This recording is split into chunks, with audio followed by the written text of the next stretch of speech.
Hello बच्चों, बहुत बहुत नमस्कार। Myself G R Chaudhary और केमिस्ट्री मेंटोर। फिर से आप सभी का वेलकम किया जाता है बायोमोलिक्यूल लेक्चर नंबर 5 में। तो आज अपन बात कर रहे थे एमिनो एसिड में। लास्ट टॉपिक चल रहा था अपना। एमिनो एसिड को अपन कंटिन्यू करते हैं।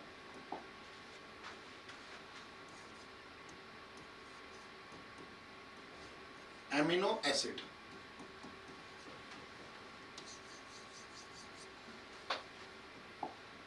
देखो एमिनो एसिड का जनरल जो मैंने बताया था, R C H NH2 C double bond O और OH, ये होता है सर एमिनो एसिड। और मोस्ट प्रोबेबिलिटी एमिनो एसिड होते हैं वो अल्फा टाइप के ही अपन देखते हैं, ठीक है। हिटिंग इफेक्ट भी करवाया था मैंने, अल्फा एमिनो एसिड का, बीटा एमिनो एसिड का, गामा एमिनो एसिड का, डेल्टा एमिनो एसिड का लेक्टम बनता है उसमें, ठीक है।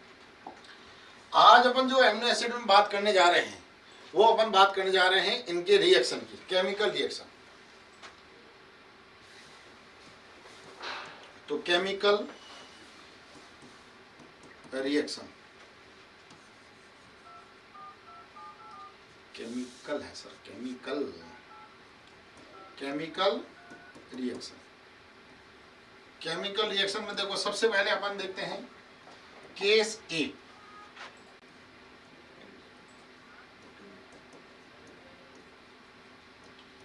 Due to NH2 group, due to NH2 group, NH2 group के कारण अपने को रिएक्शन देखनी है। R CH NH2 C double bond O OH, यहां अपने को रिएक्शन देखनी है सर इस ग्रुप के कारण। सबसे पहले नंबर 1, यदि इसकी रिएक्शन करूं मैं सर CH3Cl के साथ, तो रिएक्शन होगी सर SN2। कौन सी रिएक्शन? SN2। क्या बन जाएगा सर? देखो R CH NH CH3 C double bond O और OH। नंबर 2, इसकी रिएक्शन यदि मैं करवाता हूं HNO2 के साथ, तो बन जाएगा सर R CH OH और COOH। इसमें एक बहुत ही इंपॉर्टेंट बात है भाई, रिटेंशन प्रोडक्ट। क्या? Retention product is formed. इसमें जो बनता है वो रिटेंशन प्रोडक्ट बनता है। क्या बनता है सर? रिटेंशन। और यही सवाल आपके जेई एडवांस 2015 का सर, ठीक है। नेक्स्ट, यदि इसकी रिएक्शन मैं करवाता हूं सर सेगार एजेंट के साथ। किसके साथ? सेगार एजेंट क्या होता है सर? जरा ध्यान से सुनना। FNO2 इसको बोलते हैं सेगार एजेंट। क्या बोलते हैं? सेगार एजेंट, ठीक है। सेगार एजेंट के साथ रिएक्शन कराओगे तो बन जाएगा sir R CH NH PH और तो पैरा पे NO2 यहाँ आ जाएगा सर COOH। कोई दिक्कत? ये NH2 ग्रुप के कारण एमिनो एसिड की रिएक्शन है। किसके कारण? NH2 ग्रुप के कारण, ठीक है भाई। चलो नेक्स्ट है sir number 2, case B. Case B, reaction due to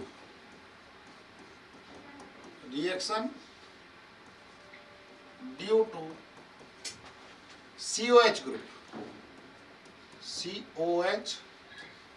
group. COH group के कारण अपने पास रिएक्शन देखेंगे सर, ठीक है। तो एमिनो एसिड क्या होता है sir, R CH NH2 C double bond O और OH। इसकी रिएक्शन नंबर 1,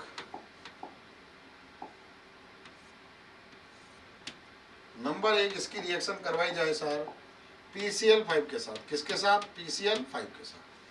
तो बन जाएगा sir R CH NH2 C double bond O और Cl। इसकी रिएक्शन कराऊं सर मैं एसिटिक एसिड के साथ, CH3 COOH। तो बनने वाला product R CH NH2 C double bond O C double bond O CH3। कोई दिक्कत? यदि मैं इसकी रिएक्शन करूं सर N3H के साथ, किसके साथ, N3H के साथ, तो बन जाएगा सर R CH NH2 और यहाँ आ जाएगा sir NH2, alpha alpha diamino, ठीक है, alpha alpha di amino alkane, ठीक है। क्योंकि यहाँ CO2 गैस रिलीज होती है। कौन सी गैस रिलीज होती है सर, CO2 गैस। और यदि मैं इसकी रिएक्शन करवा दूं सर BaOH का होल ट्वाइस और यहाँ लगा देता हूँ हीटिंग, तो ये होती है सर डी कार्बोक्सिलेशन रिएक्शन। कौन सी, डी कार्बोक्सिलेशन रिएक्शन, ठीक है। डी कार्बोक्सिलेशन रिएक्शन में क्या होता है सर, देखो R CH2 और यह बन जाएगा सर NH2। ये बन गया सर अमीन। क्या बन गया, अमीन। क्या ये बात समझ आई? ये जो रिएक्शन है अपने पास वो है sir due to COH group, carboxylic group के कारण जो रिएक्शन हो रही है वो ये। नेक्स्ट सर, यदि अपन बात करें sir formation of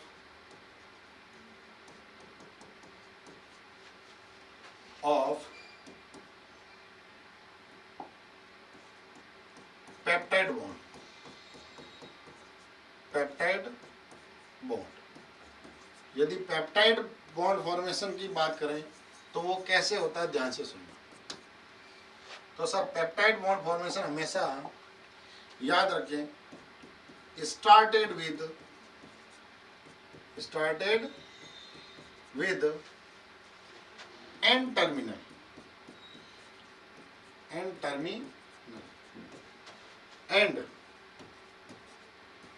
with C terminal, carbon terminal, C terminal. कोई दिक्कत? ठीक है सर। तो मैं ये कह सकता हूं यदि दो एमिनो एसिड लें, ध्यान से सुनना, यदि मेरे पास दो एमिनो एसिड आ गए और उसका मैं यदि डिहाइड्रेशन करवाता हूं, क्या करवाता हूं, डिहाइड्रेशन, तो सर एक पेप्टाइड बॉन्ड बनता है। कितना? एक पेप्टाइड बॉन्ड। क्या ये बात समझ में आई? और यदि मैं 3 एमिनो एसिड लेता हूं, 3 एमिनो एसिड लेता हूं और उसका डिहाइड्रेशन करवाता हूं, तो सर 2 पेप्टाइड बॉन्ड बनते हैं, 2 पेप्टाइड बॉन्ड बनते हैं। और यदि मैं 4 एमिनो एसिड लेता हूं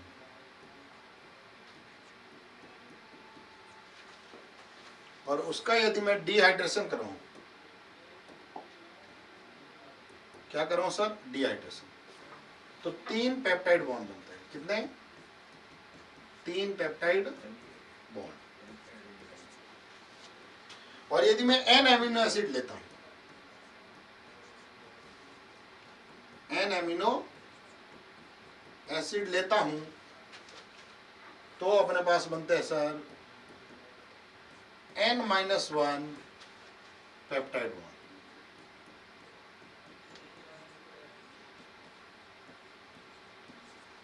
ठीक है, एग्जाम्पल लेके देखते हैं सर। देखो एग्जाम्पल देखना भाई ध्यान से। मान लो मेरे पास एक एग्जाम्पल आ गया, ग्लाइसिन और एलानिन। तो ये याद रखना है, जब कभी पेप्टाइड बॉन्ड फॉर्मेशन और प्रोटीन फॉर्मेशन होता है, उस समय जो अमीनो एसिड होते हैं उसके स्टार्टिंग के 3 वर्ड लिए जाते हैं। कितने? 3 वर्ड लिए जाते हैं। ठीक है, तो ग्लाइसिन क्या होता है देखो, NH2 CH2 C double bond O और OH प्लस का HNH CH CH3 C double bond O OH। यदि सर मैं इसका डिहाइड्रेशन करवाता हूं, क्या करवाता हूं सर? डिहाइड्रेशन। तो सर डिहाइड्रेशन जो होगा वो एमिनो एसिड का एंजाइम की प्रेजेंस में ही करवा सकते हैं। तो सर यहां से अपने पास निकलेगा सर H2O वाटर, तो बन जाएगा sir NH2 CH2 C double bond O NH CH CH3 C double bond O OH। और ये जो है सर अपने पास ये कहलाता है पेप्टाइड बॉन्ड। क्या कहलाता है? Peptide bond. क्या ये बात समझ में आई? अब देखो, यदि अपने पास n एमिनो एसिड लेंगे तो n-1 होगा, तो n-1 H2 हो जाएगा। तो मॉलिक्यूलर वेट भी निकाल सकते हो आप। कैसे निकालोगे? देखो,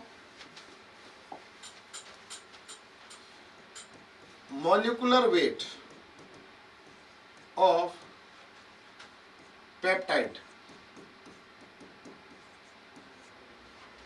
is equal to n into molecular weight of amino acid minus का n-1 इंटू H2O का मॉलिक्यूलर वेट। ये जरूर जरूर ध्यान रखें सर, ये फॉर्मूला बहुत काम आएगा। कोई दिक्कत? ये आप निकाल सकते जितने पेप्टाइड का आप मॉलिक्यूलर वेट निकालना चाहो। जैसे मान लो 3 एमिनो एसिड आ गए, कितना आ गया? 3। जैसे PHY, ग्लाइला, फेनिल एलानिन, ग्लाइसिन और एलानिन। फेनिल एलानिन क्या होता है भाई? ध्यान से सुनो, ये अपने पास होता है sir NH2, direct peptide bond बना रहा हूं, ठीक है, CH, और यहां आ जाएगा सर PH, और ये C double bond O NH। Glycine ले रहा हूं, देखो CH2 C double bond O NH CH CH3 C double bond O OH। अब इसमें अपने पास जो पेप्टाइड बॉन्ड बने हैं, एक ये पेप्टाइड बॉन्ड और एक ये पेप्टाइड बॉन्ड। तो सर ये भी अपने पास क्या कहलाता है सर? Peptide bond. क्या कहलाता है? Peptide bond. ठीक है, और ये भी क्या कहलाता है सर? Peptide bond. क्या कहलाता है? Peptide bond. क्या ये बात समझ में आई? बोलो यस या नो। तो सर इसमें पर्टिकुलर आप टारगेट करके ये भी लिख सकते हो कि ये जो पार्ट था वो अपने पास था सर फेनिल एलानिन का,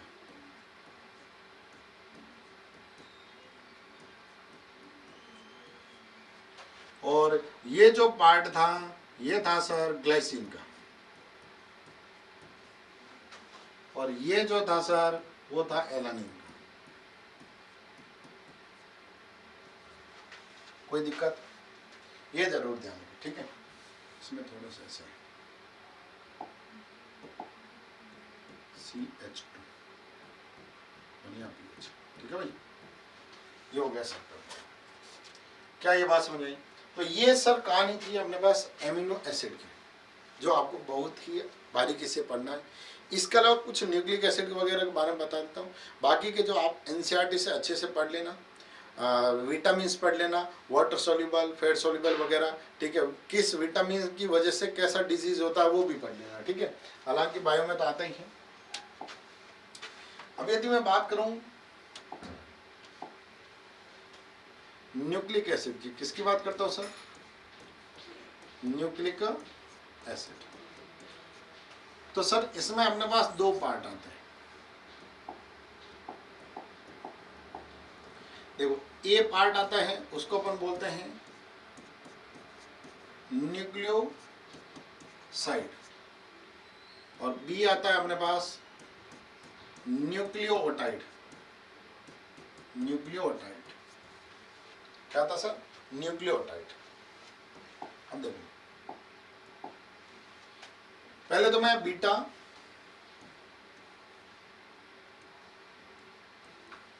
डीऑक्सी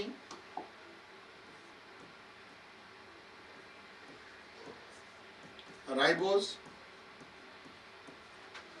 और बीटा 2 डीऑक्सी राइबोज, इन दोनों की स्ट्रक्चर के बारे में बात करें, ठीक है। तो ये स्ट्रक्चर कुछ ऐसे होती है, O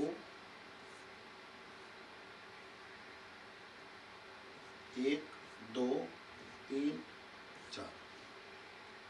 यहां होता है सर अपने पास OH और H, OH H OH CH2 और OH, और यहाँ होता है सर H। यदि मैं इसको हटाकर यहाँ क्या लगा दूं सर? बेस। क्या लगा दूं? बेस। तो ये न्यूक्लिक एसिड में ही न्यूक्लियोसाइड और न्यूक्लियोटाइड का फॉर्मेशन हो जाता है, ठीक है। और दूसरी स्ट्रक्चर के बारे में बात करूं, वो कुछ ऐसे बनेगी। देखो,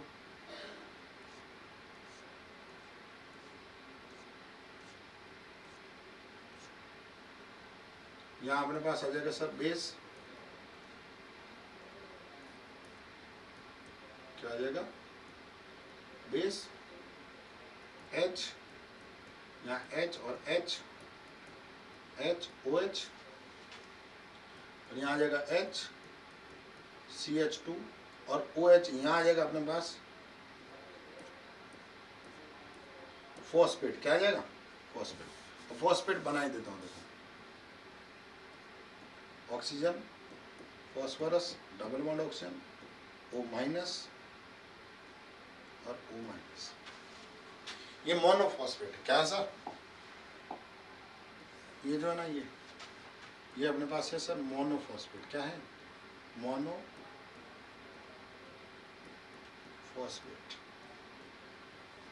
ठीक है।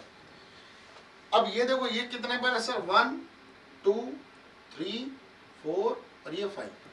ये 5 डैश एंड है। ये कौन सा एंड है? 5 डैश एंड। और एक आ जाता 3 डैश एंड यहाँ पर। यहाँ पर इसी का दूसरा डीऑक्सीराइबोज आएगा, और वो यदि बनाएगा तो 5 डैश एंड, और एक बन जाएगा 3 डैश एंड, ठीक है। और यदि ये दोनों आपस में, ये सिंगल एक्सिल दोनों आपस में मिलकर बनाती है डीएनए की स्ट्रक्चर, और वो होती है डबल एक्सिल स्ट्रक्चर। क्या होता है सर? Double axle structure. तो ये तो समझ में आ गया सर। यदि न्यूक्लिक एसिड का चेन आइसोमेरिज्म देखें तो कुछ ऐसे होगा। देखो, बेस, यहां आएगा सर सुगर, और यहां आएगा सर फॉस्फेट।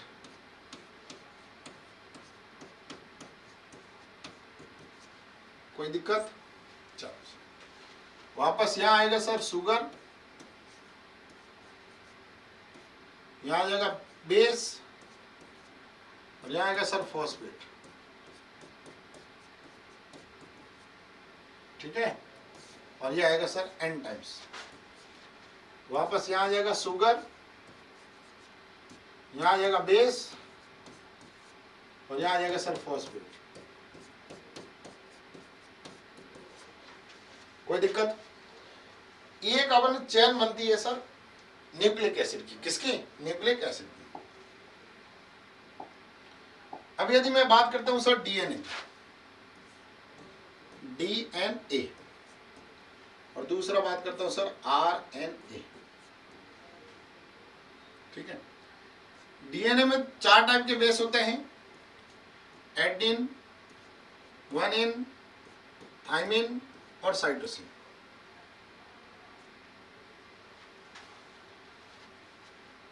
और इसमें होते हैं ए, टी, जी और यू। ठीक है, तो सर यहां अपने पास जो आरएनए होता है उसके 3 टाइप होते हैं, ऐसे याद रखो ना सीधा। ठीक है, बाकी बायोलॉजी में तुम पढ़ते ही हो। M R N A, T R N A और आर आर एन ए। ठीक है, डीएनए को बोलते हैं D oxyribose nucleic acid, D oxy ribose nucleic acid, और आरएनए होता है सर राइबोज न्यूक्लिक एसिड।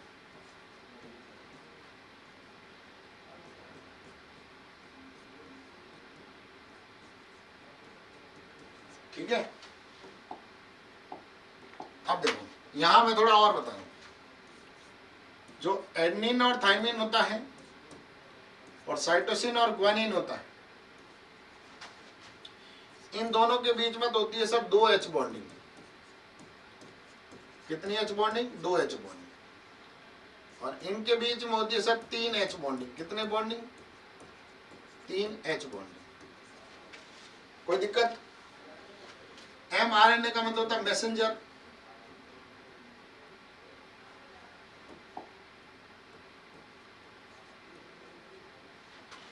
इसका मतलब होता है ट्रांसफर, और इसका मतलब होता है राइबोसोमल।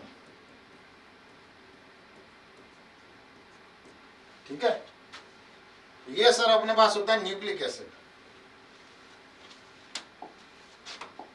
लास्ट में अपने पास आता है सर डीएनए। अब डीएनए के बारे में देखना स्ट्रक्चर थोड़ा सा कोशिश करते हैं।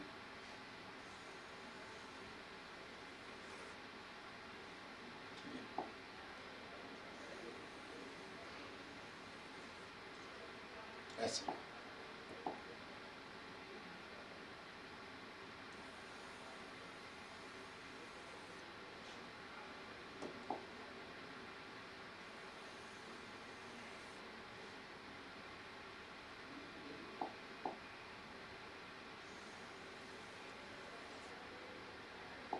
ऐसे कुछ स्ट्रक्चर बनती है इसकी।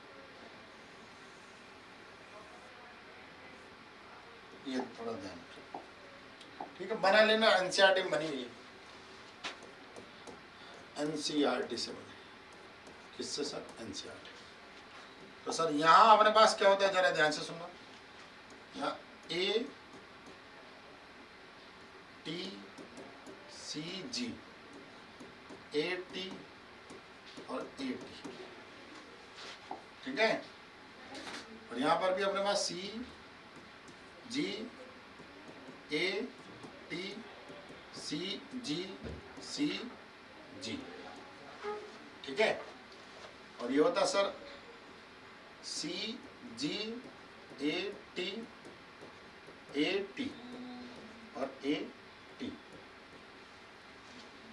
और ये जो अपने पास यहाँ से क्रॉस से यहाँ तक ये जो डिस्टेंस होती है ना, ये होती है सर 34 एंगस्ट्रॉम। ठीक है, और ऐसे 10 साइकिल पूरे होता है तो एक साइक्लिक स्ट्रक्चर बन जाती है, ठीक है। हालांकि ऐसा एनसीईआरटी में नहीं लिखा, बायो में है, जरूर ध्यान रखें, ठीक है। तो ये अपने पास कहानी है सर किसकी, एमिनो एसिड की। एक बार वापस देख लो, ठीक है। तो यहाँ से हमारी कहानी शुरू हुई थी एमिनो एसिड। एमिनो एसिड में जनरल स्ट्रक्चर होता है वो कुछ ऐसे होता है, देखो, ठीक है। केमिकल रिएक्शन बता दी थी, NH2 ग्रुप के कारण यदि मिथाइल क्लोराइड के साथ करूँ तो SN2 रिएक्शन होगी तो NHCH3 बन जाएगा, और यहाँ HNO2 के साथ रिएक्शन करवाते हैं, रिटेंशन प्रोडक्ट इज फॉर्म्ड होता है। और ये सर अपने पास सेगार एजेंट होता है। क्या होता है? सेगार एजेंट। अब ये शायद ब्लू कलर देता है, ये ध्यान रखें। और इसके बाद अपने पास जो रिएक्शन होती है वो ड्यू टू कार्बोक्सिलिक एसिड, इस कार्बोक्सिलिक ग्रुप के कारण अपने रिएक्शन देखी। वो रिएक्शन अभी थोड़ी ध्यान रखें। PCl5 के साथ कराओगे तो COCl बन जाएगा, एसिटिक एसिड के साथ कराओगे तो एनहाइड्राइड बन जाएगा। N3H इसको बोलता है हाइड्रोजोइक एसिड, क्या बोलते हैं इसको? Hydrazoic acid. और ये हाइड्रोजोइक एसिड कुछ ऐसे बोलो, H N double bond N double bond N, charge minus और चार्ज प्लस, ऐसे, ठीक है। फिर ये यहाँ अटैक करता है, यहाँ से अपने पास आइसोसाइनेट बनता है, फिर एमीन बनता है, ठीक है। हाइड्रोलाइसिस भी करवाते हैं इसमें। Barium hydroxide as a catalyst किसकी तरह काम करेगा सर? डीकार्बोक्सिलेशन की तरह, और बन जाएगा 1 डिग्री एमाइन। नेक्स्ट हमने बात की थी sir formation of peptide bond कैसे बनता है। जब कभी भी 2 एमिनो एसिड या उससे ज्यादा एमिनो एसिड मिलते हैं तो उससे एक कम पेप्टाइड बॉन्ड बनता है, और 2 एमिनो एसिड के बीच में बनने वाला CONH बॉन्ड को ही पेप्टाइड बॉन्ड बोला गया। देखो, C double bond ONH bond को ही पेप्टाइड बॉन्ड बोला गया, ये देखो, ठीक है। तो कहने का मतलब यदि 2 एमिनो एसिड है तो एक पेप्टाइड बॉन्ड, 3 एमिनो एसिड है तो 2, और 4 है तो 3, 10 है तो 9, ऐसे।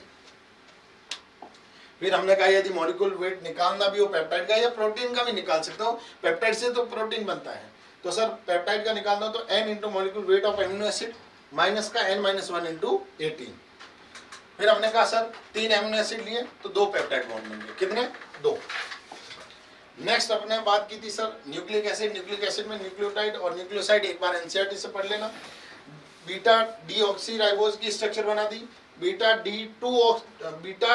2 डीऑक्सीराइबोज की स्ट्रक्चर बना दी, बस इसमें ये सेकंड पर HH होता है, बस इसमें HOH होता है, ठीक है। नेक्स्ट अपने पास थी सर क्या, अपने पास न्यूक्लिक एसिड की चेन स्ट्रक्चर कैसे होती है? कुछ ऐसे होती है, बेस शुगर फॉस्फेट, इसको ऐसे याद रख सकते हो, बसपा पार्टी, BSP याद रख लोगे। फिर हमने कहा सर डीएनए में कौन कौन से बेस होते हैं? एडेनिन, गुआनिन, थाइमिन, साइटोसिन होते हैं। A और T के बीच में 2 H बॉन्डिंग होती है, C और G के बीच में 3 H बॉन्डिंग होती है, और डीऑक्सीराइबोज न्यूक्लिक एसिड इसका फुल फॉर्म है। आरएनए का राइबोज न्यूक्लिक एसिड होता है, 3 टाइप के होता है, mRNA, tRNA और rRNA। M का मतलब होता है मैसेंजर, T का मतलब होता है ट्रांसफर, और R का मतलब होता है राइबोसोम। फिर हमने कहा सर इसकी स्ट्रक्चर कुछ ऐसे होती है। ये अपने पास था सर बायोमोलिक्यूल पूरा को पूरा। सबसे पहले हमने बात किसके बारे में की थी सर? कार्बोहाइड्रेट के बारे में। फिर हमने बात की थी एमिनो एसिड के बारे में, फिर न्यूक्लिक एसिड और विटामिन की एक बार टेबल बना लेना। देखो विटामिन के बारे में मैं एक पॉइंट बता देता हूं। जो विटामिन होता है, विटामिन वो 2 टाइप के होते हैं। कितने टाइप के सर? 2 टाइप के। एक तो होता है सर वाटर सोल्यूबल। कौन से होते हैं? Water soluble. और एक होता है सर फैट सोल्यूबल। कौन से होते हैं? फैट सोल्यूबल, ठीक है। वाटर सोल्यूबल कौन से होते हैं? B and C। और फैट सोल्यूबल कौन से होते हैं सर? A, D, E और K। अडेक, ये अपने पास होते हैं फैट सोल्यूबल। विटामिन बी में भी बहुत टाइप होते हैं।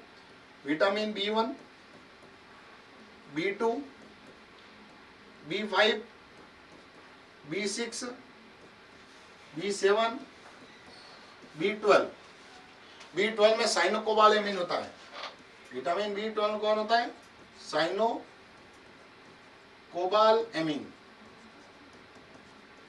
ठीक है। विटामिन ए जर्बथोलेमिया, ऐसे नाम याद रखें। Vitamin D rickets. Vitamin C अपने पास कौन सा था? स्कर्वी वगैरह, ऐसे याद रखें तो भाई डिजीज वगैरह कौन है, क्या नाम है, ठीक है। एस्कॉर्बिक एसिड, विटामिन सी में कौन सा नाम होता है सर? एस्कॉर्बिक एसिड,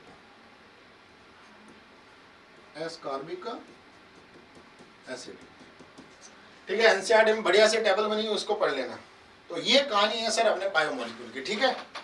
तो इसी के साथ आप सब यहाँ आए और हमसे बायोमोलिक्यूल पढ़ा, उसके लिए आप सभी का बहुत बहुत धन्यवाद। फिर से मिलेंगे अगली क्लास में, तब तक के लिए ओके बाय, जय हिंद।